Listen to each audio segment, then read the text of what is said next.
y bienvenidísimos a un nuevo video. El día de hoy con un nuevo caso misterioso y el primero de nuestro especial, el de Halloween. Vean, ya tenemos toda la decoración acá por si no lo habían visto antes. Y bastante interesante y muy halloweenesco para la ocasión. Pero antes de comenzar, no olviden seguirme en todas mis redes sociales. Ya saben que tengo 1000 millones de redes y lo más importante es suscribirse a este canal y activar la campana de notificaciones para que les avise cuando subo video. Y ahora sí, no tengo nada más que decir, así que comencemos.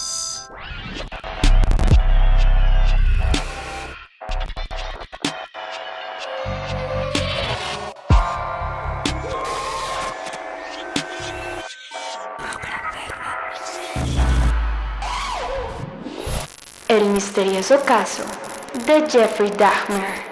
Jeffrey Dahmer nació el 21 de mayo de 1960 en Milwaukee, Wisconsin, Estados Unidos. Según cuentan, según leí, realmente su infancia fue bastante normal. Era una persona que no, digamos, a diferencia de muchos asesinos, tuvo una infancia bastante normal. Sus padres eran normales, nunca tuvo contratiempos, nunca fue como introvertido, sino un niño completamente normal, que a medida que crecía comenzaba a tener ciertos detalles y ciertas cosas en su cabeza bastante ya diferentes a los de otras personas. Lionel y Joyce eran sus padres y ellos fueron unos padres también muy normales, le brindaban bastantes cosas, lo amaban, era un niño bastante amado y querido por ellos, y el único detalle que como que tuvo durante su infancia fue el divorcio de ellos dos, pero nada más de ahí. Él parece ser que era un niño normal hasta que a la edad más o menos de 9-10 años comenzó a tener cierta fascinación por los huesos humanos, por el interior de las personas, y lo comenzó como a especificar o como a sacar de su vida a través de disecciones de cuerpos de animales. Él comenzaba a encontrárselos en los bosques, a veces los mataba o a veces ya los encontraba allí y comenzaba a diseccionarlos, a mirar qué tenían por dentro, y en muchas ocasiones tomaba todo lo que tenían adentro, especialmente los huesos, y los examinaba, por así decirlo. Después de que pasó esta fascinación por los animales, comenzó a volverse también un niño introvertido,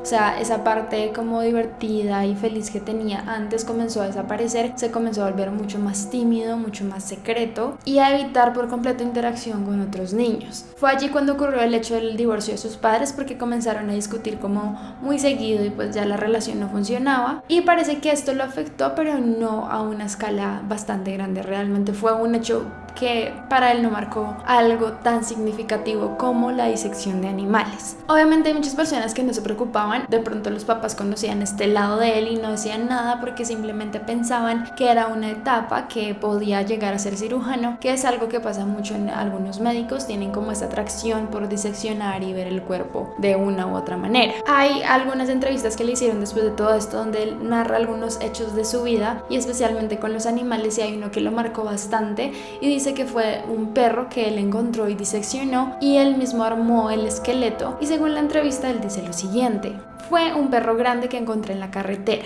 Iba a separar la carne, blanquear los huesos, a reconstruirlos y venderlos, pero no llegué a hacerlo. No sé cómo empecé a meterme en esto. Es una afición un poco rara. Encontré al perro y lo rajé para ver cómo era por dentro. Después se me ocurrió que sería divertido clavar la cabeza en una estaca y dejarla en el bosque. Llevé a uno de mis amigos y les dije que me lo había encontrado entre los árboles. También le tomé una fotografía. Y allí comenzó también como una parte un poco más morbosa del lado de Jeffrey. Le gustaba mucho tomar fotos de sus víctimas animales y mostrárselas a gente o simplemente guardarlas para su recuerdo. Y allí comienza él a entrar en la pubertad y en la adolescencia y todo esto, y comienza a descubrir pues obviamente su lado sexual. Es un hombre que descubre a una temprana edad, más o menos 18 años, bueno, ni tan temprana, una edad promedio, que se siente atraído por los hombres, es decir, que es homosexual. Y en sus propias palabras él explicó en alguna ocasión: alrededor de los 14 años comencé a experimentar ideas obsesivas sobre violencia entrelazada con sexo. Se volvían cada vez más fuertes y no tenía a quién contarle, por lo que decidí ocultarlo todo. Entonces fue un hombre que se retrajo por completo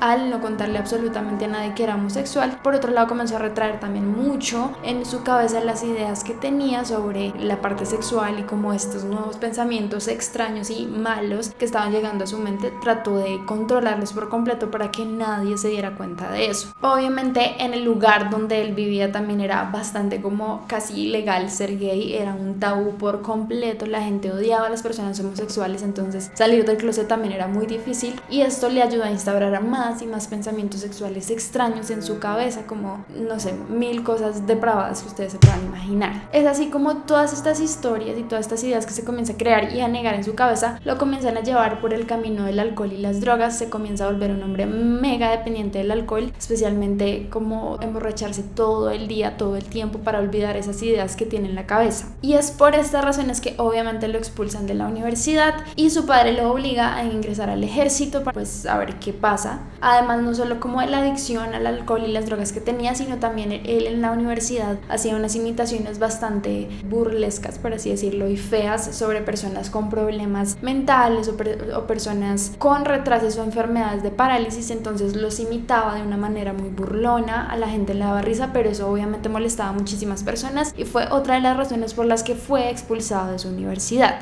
Y es así como él cumple, después de todo esto que lo echan, su primera fantasía, por así decirlo, con una víctima, y es allí donde tiene a la primera persona que asesina. Él tenía hace rato una obsesión rara con recoger a alguien de la carretera y violarlo y matarlo, así que logró cumplir su cometido y por esa época él iba en su automóvil y vio como un chico llamado Steven Hicks está como solicitando que alguien pare para que lo lleve. Este hombre tan solo tenía 18 años, así que lo ve, lo decide recoger y se gana la confianza de él muy rápidamente. Lo invita a su casa, le dice que vaya, que hablen un rato y allí le da a beber bastante alcohol y también le da drogas para que pues no esté en sus 5 sentidos. Hablaron durante unas horas y ya cuando Steve quiso irse, lo que hizo Jeffrey fue golpearlo con una vara, dejarlo inconsciente y después lo estranguló para asesinarlo instantáneamente. Es así como decide desmembrar todo el cuerpo de este hombre, lo mete en la cajuela o en el baúl del auto en el que tenía y se dirige hacia una carretera para botar el cuerpo. Aquí pasa algo extraño y es que la policía lo detiene, creo que fue por exceso de velocidad, y comienzan a hablar con él y nunca se dan cuenta que tiene a un hombre dentro del baúl. Lo dejaron ir simplemente con una advertencia, sin ninguna multa ni nada, y lo que hizo fue realmente no botar el cuerpo en la carretera, sino otra vez se lo llevó a su casa, lo mantuvo allí 2 semanas y después de esas 2 semanas los machacó y los botó en un bosque. Digamos que allí él intentó, después de este primer asesinato, como cambiar un poco su vida. Decidió enlistarse al ejército, como les digo, gracias a su padre, y también él lo decidió por cuenta propia, pues dijo como de pronto su manera de arreglar las cosas era convertirse en un médico rescatista o algo así, así que se enroló para eso y parece que le gustó mucho seguir reglas y todo esto del orden en el ejército, entonces como que se adaptó muy fácil a la situación. Sin embargo, hay algo que nunca pudo cambiar y fue el alcoholismo, razón suficientemente fuerte para que las personas lo echaran del ejército, y fue allí donde se mudó a Ohio con su abuela.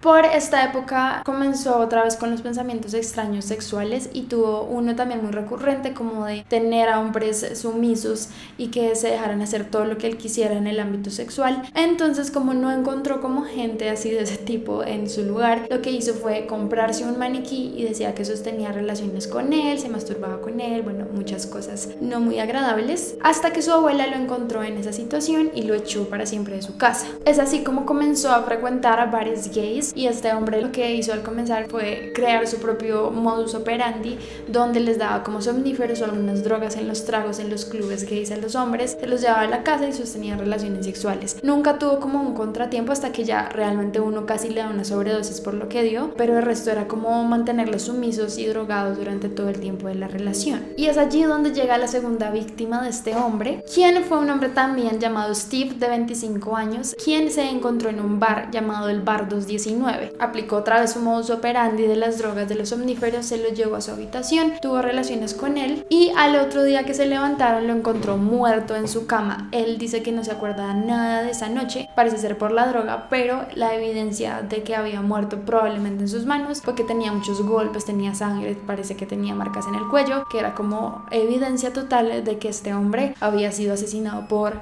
Jeffrey. Según eso, entró en pánico, encontró un estuche muy grande para trajes, metió el cuerpo ahí, se los llevó rápidamente a casa de su abuela, lo desmembró para como evitar todo el rastro de la muerte del hombre. Y así continúa con más víctimas, como que ya le es incontrolable. Su tercera víctima, un niño de 14 años que recogió de la calle y le ofreció dinero para que le practicara sexo oral y luego lo drogó y lo estranguló hasta matarlo. Ocurrió lo mismo que con los otros, lo desmembró y lo enterró en su patio.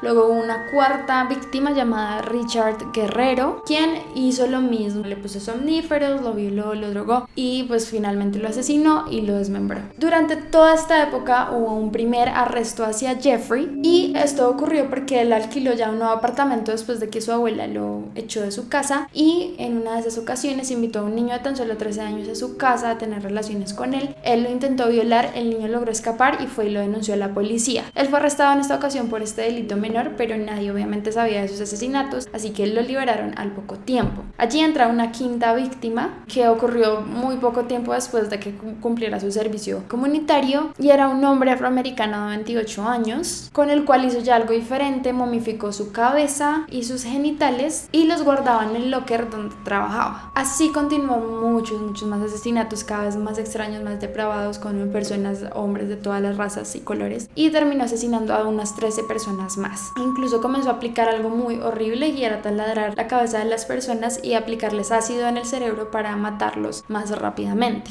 Incluso en alguna entrevista, en alguna ocasión, se dijo: Dahmer comenzó a realizar operaciones durante sus últimos crímenes. No solo eso, sino también coqueteó con las ciencias ocultas. Dijo que quería construir un templo formado por una mesa acompañada de varias calaveras y esqueletos. Su objetivo era lograr el éxito en el amor y en la economía, cosas que totalmente dice una persona psicópata, que no tiene nada de sentido. Y hubo un segundo momento donde otra vez se encuentra con la policía, en donde también fue muy similar al primer arresto. Un niño de 14 años lo drogó, lo violó, y el niño se despertó y fue a la casa de un vecino y llamó al 911. Pero en esta ocasión, como les digo, él tenía ese fetiche de tomarle fotos a sus víctimas, así que con este niño no fue la excepción. Y cuando la policía le preguntó sobre los hechos, él dijo que era su amante, que realmente se la llevaban muy bien y que pues no tenía por qué hacerle esa denuncia. Él les mostró las fotos de él antes de todo lo ocurrido y pues la policía le creyó y le dijo que sí, que era un amante extraño, pero pues que ya no le podían hacer nada. Obviamente la policía le creyó, se fueron, y en ese momento Jeffrey, lleno de ira, mató al niño que lo había sapeado, por así decirlo. Sin embargo, pasaron varios meses, él ya había asesinado a muchas personas, tenía varios cuerpos de hombres específicamente en su casa, por así decirlo, y ya comenzó a botar un olor horrible, o sea, un olor fétido que ya ni él mismo se aguantaba, así que comenzó a buscar nuevas técnicas y nuevas cosas para que dejara de oler, y es allí donde entra este hombre en el canibalismo. Este se conoce como uno de los hombres caníbales en la historia humana, y lo que comenzaba a hacer era desmembrar a las víctimas y en esa misma noche como comérselos, por así decirlo. Pero antes de entrar como en detalles de algunas cosas, testimonios que les quiero contar rápidamente, les cuento como el final de Jeffrey Dahmer, y ocurrió para julio de 1991. Había un hombre llamado Tracy Edwards, quien fue una nueva víctima de él, pero también fue una víctima que logró escapar. Él les contó a la policía todo lo ocurrido, y esta vez ellos fueron a la casa de él, pero ahora sí encontraron la evidencia, encontraron cientos de fotos de las víctimas del hombre, y también muchos huesos y cabezas y cosas extrañas en la cocina en estado de descomposición, con un olor fétido, pues ya que este hombre comenzó a comerse todas estas víctimas, ya estaba la evidencia mega clara. Entonces ahí fue cuando la policía decidió arrestarlo finalmente, y pues Jeffrey mismo confesó todos sus crímenes de haber violado, asesinado y abusado de un total de 17 hombres diferentes, además de haber aplicado actividades caníbales y necrófilas en ellos. Fue así condenado a 930 años de prisión sin la posibilidad de libertad condicional. Durante su estadía en la cárcel dicen que se acercó mucho a Dios, como que se volvió un hombre muy religioso, también muy disciplinado a la hora de ayudar con otras cosas, pero fue atacado por otro compañero de prisión apuñalándolo, y fue así como fue asesinado en el año de 1994, muriendo de camino al hospital. Hay algunos pocos testimonios que hablan sobre las técnicas que aplicaba este asesino antes de ser descubierto, y como poco a poco su cabeza se volvió más loca, por así decirlo. Fue un hombre que comenzó a buscar más y más razones o cosas en su interior para crear más sensaciones cada vez que asesinaba. Comenzó a hacer trofeos con los cuerpos que tenía, como les digo, comenzó a comerse los los cuerpos de las personas que él mataba, con la filosofía de que ahora quería que todas estas personas fueran parte de él. La confesión de este hombre llena un total de 159 páginas, él contando detalladamente todo lo que hacía, entre ellos cómo diseccionaba los cuerpos, cómo aplicaba el ácido, cómo comenzó a raspar por así los huesos para que se volvieran polvo, cómo comía, cómo cocinaba la carne humana y pues cómo tomaba todas estas fotos que encontró la policía pues de la evidencia de las víctimas. Había algunos momentos en el que en sus declaraciones se ponía muy bravo, pues había gente que decía que era racista, pues mataba a negros, pero él decía que realmente él mató todo tipo de personas, blancos, negros, asiáticos, todo tipo, entonces que él no era un racista para nada, y también que tenía como un gusto muy particular por ciertos tipos de hombres. En alguna ocasión dijo, tenía un gusto muy concreto para los hombres, le gustaban altos, musculosos y delgados, no le importaba que fueran de cualquier raza. Entre sus 17 víctimas totales podemos encontrar indios, negros y blancos. Si le parecían atractivos intentaba ligárselos y posteriormente matarles. Obviamente él fue un asesino bastante estudiado por muchos psicólogos, por muchas personas, y hay personas incluso que dicen que no era un asesino normal, sino, en mi opinión, Dahmer no correspondía ni a un perfil clásico de criminal organizado ni al de desorganizado. Mientras que un asesino organizado sería legalmente cuerdo y un asesino desorganizado sería para la ley claramente demente, Dahmer era ambas cosas y ninguna de las dos. Era una especie de criminal mixto, por lo que cabía la posibilidad de que en un tribunal considerase que no estaba en su sano juicio cuando cometió uno de sus últimos asesinatos. A él nunca durante el proceso se le dio la opción de hacerle exámenes psicológicos, sino que se le condenó de una, pero pues también puede ser una razón psicológica bastante fuerte que hubiera apoyado esa sentencia.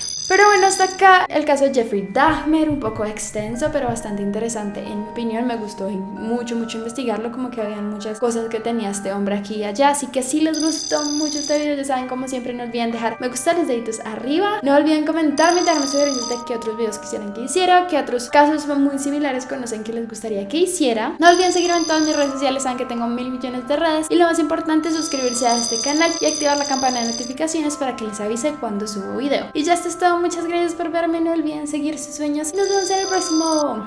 Bye.